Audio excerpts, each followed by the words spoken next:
Thank you so much. It's a privilege to be with you all tonight.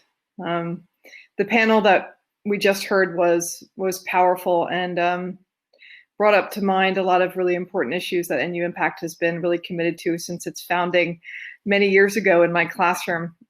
Just really delighted to be with you this evening. And I just wanted to highlight a few things that you've probably heard tonight.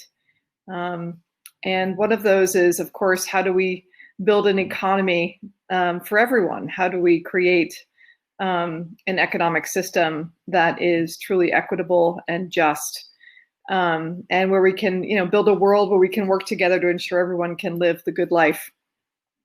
And I wanted to just, point out tonight that one of the critical issues, of course, with building the good life or building a just economy is what our view of the good life actually is. And to some of us, the view of the good life relies on a sense of entitlement and possession and causes dispossession for others.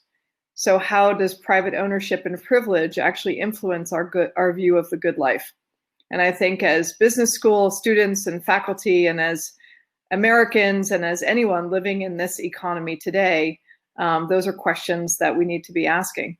Many of the things that COVID has illuminated have brought to mind what we value.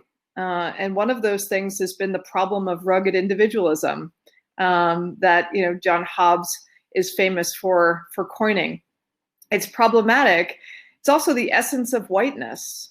It's the essence of this idea of colonial providence, that we could come into a place and if the land is quote unquote not productive, it can be owned by whoever makes it productive, regardless of who's actually living there. And as a result, we've learned, as William James Jennings from Yale talks about, this instinct instead of to say who owns it, instead of the question who lives here. So those are sort of, questions we need to start to remember to ask. Moral philosopher John Rawls, known for his ideas on justice, showed us how the wants are a derivative of culture and can't be used as a foundation of justice. And so we have to look at institutional arrangements if we want to see if a society is just or not. Amartya Sen says a very similar thing. The major point here is that, at DeMoore McKim, a lot of the work on entrepreneurship and innovation practice often ignores these institutions. It ignores systems and structures. We need to ask better questions and harder questions. And particularly as white folks, we need to ask, echoing James Baldwin, what's the price of the ticket?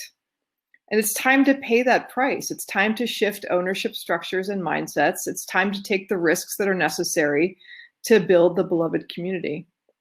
The social determinants of health that we just heard about are structurally determined. They are linked to who owns land, who owns businesses, who owns assets. But as NU Impact has demonstrated through its investments in TrillFit and Eat Well, while the fact is that ownership has to shift and institutional structures have to be redesigned, we also can't lose touch with what we value most and what these incredible entrepreneurs are inspiring through their business models, which are putting impact first and changing the way we think and view and the language we use to represent investment opportunities. It's incredibly important, the language that we use.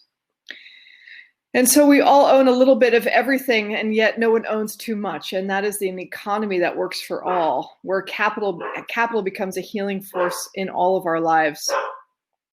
When we support efforts in communities across the country by shifting a third, say, of land and housing and jobs and capital back into Black, Indigenous, and Brown and communities of color, that level of stewardship makes a world possible where everyone can flourish.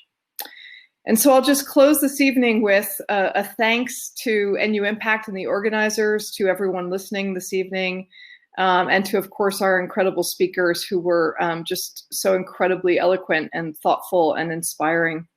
Impact investing in social entrepreneurship needs to include intentional integration into these institutional arrangements in all policy and design decisions across disciplines and sectors.